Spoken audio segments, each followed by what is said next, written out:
पोरी हॉटेलमध्ये पण भेटणार नाही अशी ओल्या काजूची भाजी। पहिले तो ओल्या काजू मध्ये गरम पाणी टाकायचं, तर काजू अर्धा घंटा भिजत ठेवायचे। बघ कसं ओल्या काजूचं मटकन साल्ट निघतं। अशाच प्रकारे सर्व ओल्या काजूचे साल्ट काढायचे। ओले काजू भेटले पोरी की आणायचे। त्याची भाजी वर्षातून एकदा तरी खायची। हे जोरदार भाजी लागते पोरी। चाल आता ठेव गॅसवर कढई, कढईमध्ये टाका तेल, तेलात टाका ओले काजू आणि जोपर्यंत काजू होत नाही सोनेरी पर्यंत काजू बाहेर काढायचे नाही। सोनेरी करायची, जाळायची नाही। आता त्या सुरेल तेलामध्ये टाका चिनी, तेजपत्ता, इलायची, कच्चा कांदा, 2 मोठ्या साईजचे कांदे घेतले होते पोरी, ते मिक्सर मध्ये फिरून घेतले। कांदा होऊ द्या सोनेरी, तर टाका टमाट्याची प्युरी। आपण 2 टमाट्याचा वापर केला आहे। आता टाका मीठ, आता टाका काजूची पेस्ट, 1 मूठभर काजू घेतले होते पोरी, पण मिक्सर मध्ये फिरवले। ध्यानात घे, हे काजू मिक्सर मध्ये फिरवायचे नाही। त्या वापरामधील काजू मसाल्यामध्ये वापरायचे आहे। काजूचं पाणी मसाल्यामध्ये वतलं, मसाला फिरवायचा आणि झाकण ठेवायचं। मसाला आता कडू द्या गदगद, झाकण काढा, पुन्हा फिरवा।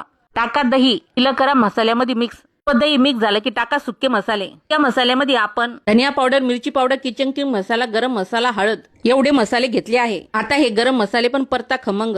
ध्यानात घे पोरी, जेवढा मसाला चांगला खमंग परतशील तेवढीच भाजी चांगली चवदार बनेल। तर टाका ओले फ्राय केलेले काजू, नंतर टाका अमूल फ्रेश क्रीम। पुरी क्रीम भाजीमध्ये टाकल्यानंतर जिची ग्रेव्ही बनते क्रीमी सारखी, अशी ग्रेव्ही लागते खायला भन्नाट। म्हणून पोरी अशीच भाजी बनवायची। घरच्याला करायचं खुश, फक्त ग्रेव्ही मध्ये गरम पाणीच टाकायचं। भाजी थोडी घटवटच असते पोरी, तर करशील डूडू रस्सा। गरम पाणी टाकल्यानंतर पण रस्सा चांगला गदगद कडू द्यायचा। अशा कमेंट होत्या पोरी, पुढं सामान कुठून आणायचं, पुढं सामान वापरलं तर आमचं टकलं पडायचं। अरे पण आपल्याला अशा भाज्या रोज थोडी खायच्या आहे। महिन्यातून एकदा दोनदा अशी भाजी आपण खाऊ शकतो। हॉटेल मधून आणल्यापेक्षा च्या घरी बनवायची अशी भाजी। तर लास्टला पोरी कसुरी मेथी टाकायची, कोथिंबीर पण टाकायची। पोरी तू नको लक्ष देऊ, आता ठोक एक लाईक। पोरी सांग बरं, आता ही भाजी तू कशा संग खाशील? नान, बटर रोटी, कच्चा पराठा, जिरा राईस, तंदुरी रोटी, कशा संग खाशील? मला आता झाली हॉटेलपेक्षा पण भारी ओल्या काजूची भाजी। चला बसा, घ्या खाऊन।